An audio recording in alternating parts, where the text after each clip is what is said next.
Bon, on s'attendait à une semaine agitée. Au final, il ne s'est pas passé grand-chose du côté du Bitcoin. On s'attendait à de la volatilité. Il y en a eu un petit peu. On s'attendait à un grand plongeon. Il n'a pas eu lieu, ou du moins pas encore. Pour le moment, on est toujours coincé dans ce foutu range, même si certains commencent à penser qu'on pourrait très prochainement aller tester le bas de ce range, c'est-à-dire la zone des 60 000 $, voire même chuter encore plus bas. Pour le moment, force est de constater qu'il ne se passe pas grand-chose. Disons-le clairement, on commence à se faire un peu chier. Pourtant, on sait que tout peut s'enflammer d'une minute à l'autre. C'est d'ailleurs ce qui rend ces périodes à la fois pénibles, stressantes et passionnantes. Ça peut changer, ça peut évoluer en quelques minutes, en quelques heures. Et à ce stade, évidemment, tout le monde pense à des news venues du Moyen-Orient. Mais il ne faut pas pour autant oublier les fondamentaux qui, eux, nous donnent une horizon plus long terme. Ici, je veux parler du sentiment général sur les marchés et notamment sur Bitcoin qui nous annonce un point bas plutôt très proche. Les marchés sont donc encore et toujours dans l'attente. Les datas macroéconomiques comme les chiffres du chômage ne font plus vraiment bouger les indices ou les cryptos. Les investisseurs attendent de comprendre l'évolution de la situation au Moyen-Orient. Allez, on fait un tour ensemble de toutes ces actualités. On commence par le court terme et ce qui anime les marchés ces dernières semaines, l'impact de la guerre au Moyen-Orient et notamment sur les marchés crypto. Pour les marchés traditionnels, c'est un petit peu différent. Ils ont réagi à la situation en Iran, ils ont réagi plus ou moins au discours de Donald Trump mercredi soir. Dans la nuit de mercredi à jeudi à 3 h du matin situé en Europe, on s'attendait à de grandes news. Finalement, Trump n'a fait que répéter ce qu'il avait déjà écrit sur Truth Social. Il n'empêche que suite à ça, les marchés asiatiques ont plongé, le pétrole est reparti à la hausse et finalement les indices américains ont clôturé la semaine en hausse.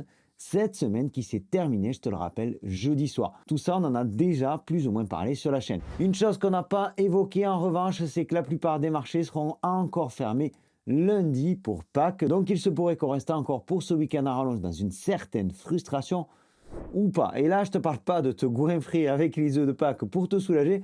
Je veux te parler d'une possible réaction venue des États-Unis suite aux derniers événements ces dernières 24-48 heures. Et une situation qui s'est donc encore tendue hier du côté de Washington aux États-Unis et sur le sol iranien de l'autre côté à plusieurs milliers de kilomètres. Petite piqûre de rappel, Trump a laissé un dernier ultimatum en quelque sorte de 10 jours et celui-ci se termine dimanche soir, c'est-à-dire demain. Alors hier, on a assisté à une journée noire pour l'armée de l'air américaine, une journée qui a semé un vent de panique sur Washington. En l'espace d'une seule journée, le Pentagone a perdu des chasseurs F-15 et F-16, ainsi que 2 avions d'attaque A-10 Warthog et 2 hélicoptères dans le ciel iranien. Ça représente plusieurs millions de dollars. Et à cette heure, la tentative d'opération de sauvetage des pilotes des appareils qui se sont crashés, c'est pour le moment soldé par un véritable fiasco. Alors on va continuer à faire un point sur la situation parce que ça pourrait évoluer assez vite, voire même très vite, puis on reviendra sur les marchés traditionnels et les marchés crypto en particulier.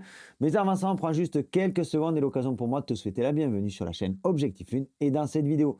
Ici, on parle de macroéconomie, de géopolitique, de crypto-monnaie. Alors si ces sujets-là te plaisent, eh bien, rejoins-nous en cliquant ici sur le bouton s'abonner, active la petite cloche des notifications pour ne pas rater nos prochains contenus. Et puis, soutiens-nous en cliquant sur le pouce bleu, le pouce vers le haut. Ça permet de mettre en avant la vidéo, ça lui donne de la force et je t'en remercie. Il y a tout juste 2 jours, dans son discours, Donald Trump affirmait « Il ne dispose d'aucun équipement antiaérien. Leurs radars ont été complètement détruits.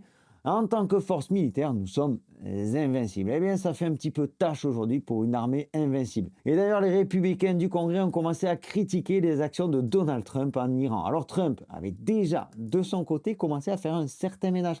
En quelques heures, l'administration de Trump et le secrétaire de la Défense, Pete Hegseth, ont procédé à un remaniement massif sans précédent en temps de guerre. Ils ont limogé le général Randy George, qui est le chef d'état-major de l'US Army. Ils ont enregistré également le départ du général David Hockney, qui est lui le responsable de la transformation et de l'entraînement des troupes, ainsi que quelques autres membres importants du corps des armées. Et on apprend également que Daniel Driscoll, qui est secrétaire d'État à l'armée, et Kesh Patel, qui est lui le directeur du FBI, seraient tous les deux sur la sellette. Toutes ces personnes auraient été identifiées comme étant opposées à la guerre en Iran, opposées à la politique militaire de Trump. Alors si aujourd'hui Trump et Hegseth voulaient lancer une opération militaire terrestre, eh bien ils ne pouvaient pas s'y prendre autrement. Bref, tout ça, c'est un petit peu le moisi, c'est un petit peu le brûlé du côté des dirigeants américains. Et pour cause, parce que de l'autre côté, les Américains font aussi face à une alliance pour le moins inattendue. Comment abattre un F-35 américain au-dessus de l'Iran? Le tutoriel visionnaire d'un ingénieur chinois est devenu totalement viral. Ce journal chinois rapporte que des civils techniquement qualifiés proposent bénévolement leur expertise en ligne pour aider l'Iran à contrer la puissance militaire américaine. Et cet article-là, qui date donc du 14 mars, nous dit qu'un ingénieur chinois, ancien élève de l'université de Polytechnique, connu sous le nom de Laotex World, a publié un tutoriel qui a également été sous-titré en persan. Et ce tutoriel explique comment l'Iran pourrait utiliser des systèmes à faible coût pour abattre un F-15 américain. Le tutoriel est devenu viral et il a recueilli des dizaines de millions de vues. Mais ça ne s'arrête pas là. En fait, de nombreux civils chinois des STEM partagent volontairement et gratuitement leur expertise militaire en ligne pour aider l'effort de guerre de l'Iran. Le contenu partage notamment des tactiques de ciblage du F-35 jusqu'aux coordonnées des bases américaines dans la région iranienne. Et pour le coup, pour la petite histoire, l'Iran a utilisé un bête système de détection passive infrarouge, un système qui capte la signature thermique, c'est-à-dire la chaleur des moteurs et de la cellule de l'avion. Au final, l'appareil américain a été touché sans même que le pilote ne reçoive d'avertissement et ne puisse se défendre. Alors j'ai dit alternativement F-15 et F-35. Alors selon les sources, il s'agit d'un F-15 ou d'un F-35. L'un est furtif, l'autre pas. À ce stade, j'en sais strictement rien. Et s'il s'agit de l'un ou de l'autre, ce qui est important en revanche, c'est qu'un seul des deux pilotes a pour l'instant été retrouvé sain et sauf, et que le second est toujours porté disparu. Et pendant ce temps, l'Iran a mis au point un système de régulation de la navigation dans le détroit d'Ormuz. Tous les États sont classés désormais en 3 catégories, ceux qui sont hostiles, ceux qui sont neutres et ceux qui sont amis. Les hostiles se verront interdire le passage dans le détroit. Les neutres devront s'acquitter de droits de passage majorés. Je vous ai fait un short là-dessus. $1 le baril, ça fait 2 millions de dollars pour chaque navire, qui doivent être payés en yuan ou en crypto-monnaie, surtout pas en dollars, surtout pas en pétrodollars. Et puis il y a aussi les amis qui, eux, pourront emprunter le détroit sans aucune restriction.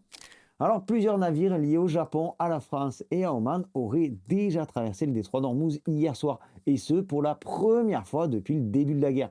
Alors clairement, il y a des négociations en coulisses et les États-Unis semblent se retrouver là aussi une nouvelle fois de plus en plus seuls. Au final, ces États ont appliqué à la lettre les recommandations de Trump qui disaient en gros, si vous voulez passer par Hormuz, démerdez-vous. A priori, ils ont bien fait. Les stratégies sont peut-être un petit peu différentes selon les pays parce que la France et le Japon ont clairement appelé à un cessez-le-feu, tandis qu'Oman, de son côté, a critiqué les frappes américaines sur l'Iran alors que les pourparlers étaient encore en cours. Donc, dans tous les cas, pour certains, le trafic semble reprendre timidement, ce qui est plutôt une bonne chose pour le prix du pétrole et peut-être pour l'inflation à venir. Alors, une fois de plus, ne rêve pas, et le prix du carburant ne va pas descendre à la pompe ce week-end.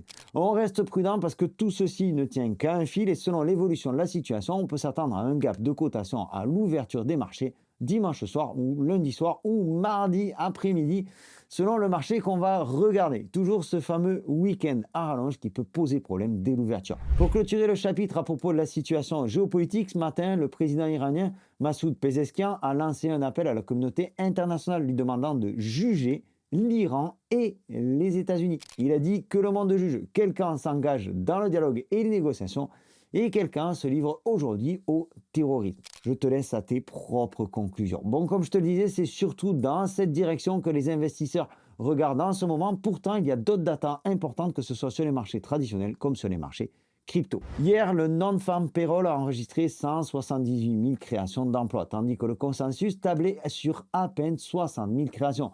C'est une bonne nouvelle, c'est une très bonne nouvelle pour l'économie américaine. Seulement ça, c'est en apparence, parce que ces datas-là sont quelque peu faussées. Déjà, il faut comprendre que dans le même temps, les chiffres du mois de février ont été révisés à la baisse. Les premières données affichaient 92 000 suppressions de postes et au final, après recomptage, il y a eu en fait 133 000 suppressions de postes pour le mois de février 2026. Une data, une révision qui pique un petit peu, 40% d'erreur. C'est vraiment pas grand-chose. Là où ça devient encore un petit peu plus intéressant, c'est qu'on n'oublie pas les différentes phases du shutdown qui ont pesé sur les chiffres. Et aujourd'hui, pour ces datas du mois de mars, il s'agirait ni plus ni moins que d'un retour à la normale, surtout dans le secteur de la santé qui réembauche après une période de grève. Pour rappel, l'emploi est un indicateur de la santé économique d'un pays, mais aussi une des datas importantes à prendre en compte pour les banques centrales dans l'éventualité d'une modification des taux d'intérêt, au même titre que l'inflation de l'autre côté. Et la semaine prochaine, on surveillera d'ailleurs le compte rendu FOMC de la réunion du mois de mars. Là, on met sur papier, on couche les comptes rendus, le compte rendu de manière exacte. Alors ça peut faire bouger un petit peu le marché. La publication est prévue mercredi soir. On aura très certainement l'occasion de revenir sur le planning de la semaine dans une prochaine vidéo. Alors abonne-toi pour ne pas rater nos prochains contenus. Et puis tu as aussi le canal Telegram qui est gratuit. Je te laisserai le lien en description et en commentaire épinglé de la vidéo. Et puis reste bien jusqu'à la fin de cette vidéo. Reste bien jusqu'à la toute fin de cette vidéo. Le rapport entre les commentaires optimistes et pessimistes concernant le Bitcoin sur les réseaux sociaux, Reddit, Twitter, alors Twitter maintenant c'est X, et Telegram est tombé à son niveau le plus bas depuis 5 semaines. Les experts de sentiment estiment qu'une base solide pour un rebond commence petit à petit à se mettre en place. Le ratio entre les haussiers et les baissiers est donc tombé au plus bas depuis le 28 février, alors que Bitcoin oscille aux alentours des 66-67 000 $ et que l'optimisme s'estompe. Ça, c'est plutôt intéressant, les amis, même si, comme je le répète depuis quelques temps, je ne pense pas qu'on ait vraiment encore atteint le point bas, qu'on ait vraiment encore atteint le bottom. En termes de timing, je pense qu'il aura lieu dans quelques temps, plutôt vers la fin de l'été, mais ça n'engage que moi. Dans tous les cas, si on regarde un petit peu en arrière, à 126 000 $, on regrettait de ne pas avoir acheté du Bitcoin avant, on regrettait de ne pas avoir acheté à 100 000 $, on regrettait de ne pas avoir acheté du Bitcoin en dessous des 100 000 $ à 90 à 80 000 $. Alors c'est paradoxal parce que je vois tout un tas de personnes qui attendent aujourd'hui encore que Bitcoin baisse davantage. C'est d'ailleurs mon cas, j'attends aussi, mais je cumule petit à petit. J'ai acheté un petit peu de Bitcoin à 70 000 $, j'en ai même acheté à 75 000 $. J'achèterai à 60 000 $ et le plus gros de mon bag, je l'investirai en fonction du timing et du prix sur lequel on est. Alors tout ceci n'est pas un conseil financier. Pour le moment, je ne suis exposé que sur Bitcoin avec encore beaucoup de liquidités. Je patiente. Je ne sais pas si on ira, comme je te le disais, plus bas, si on repartira maintenant.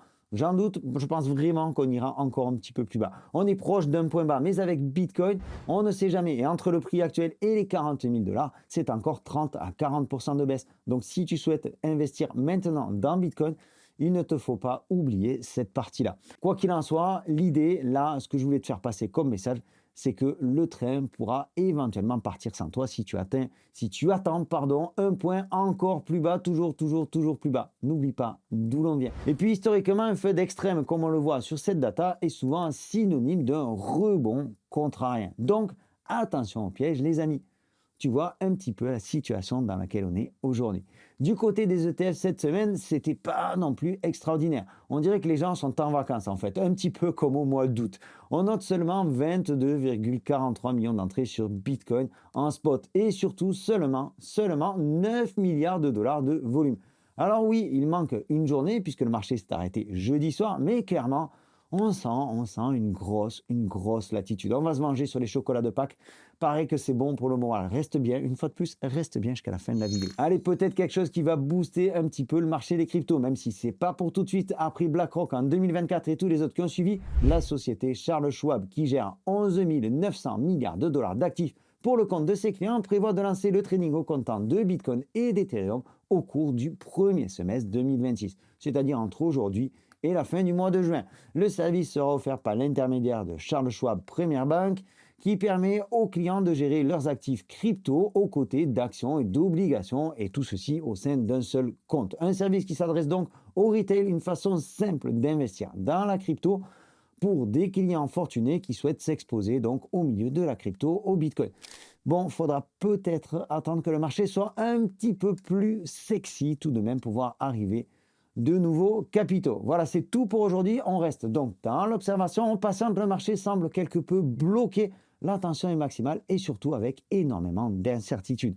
J'espère que cette vidéo t'a plu. J'espère qu'elle t'a apporté quelques éléments de réponse. Si c'est le cas, pense à liker et puis abonne-toi et active la petite cloche pour nous rejoindre et ne pas rater nos prochaines vidéos. On se retrouve très vite pour la suite, peut-être demain. D'ici là, prends soin de toi et tes cryptos. Ciao! Alors comme on aime bien jouer dans le milieu de la crypto-monnaie, et comme c'est parfois la tradition, on cache ce que l'on appelle un Easter egg, un œuf de Pâques, et tu viens de le trouver. Je ferai gagner 50 $ dans les commentaires sous cette vidéo. À toi qui es encore ici à la fin de la vidéo, eh bien, si ce n'est pas encore fait, tu t'abonnes, tu actives la cloche, tu laisses un commentaire sur ce que tu penses de la situation. Est-ce que Trump va passer à l'offensive ce week-end? Est-ce que Bitcoin va plonger ou rebondir? Je lis tous les commentaires et lundi, je ferai un tirage au sort. Je ferai ça lundi ou mardi. Je publierai les résultats sur le canal Telegram Alors tu rejoins aussi le canal Telegram, c'est gratuit, il y a plein d'actu tout au long de la journée. Bref, merci à toi de nous suivre, c'est aussi une manière pour moi de vous remercier. Merci à vous de nous soutenir, bravo à toi d'être resté jusqu'à la fin de cette vidéo. Tu sais ce qu'il te reste à faire, c'est par ici, tu restes connecté parce qu'il y aura peut-être d'autres easter eggs à découvrir tout au long du week-end. Ciao!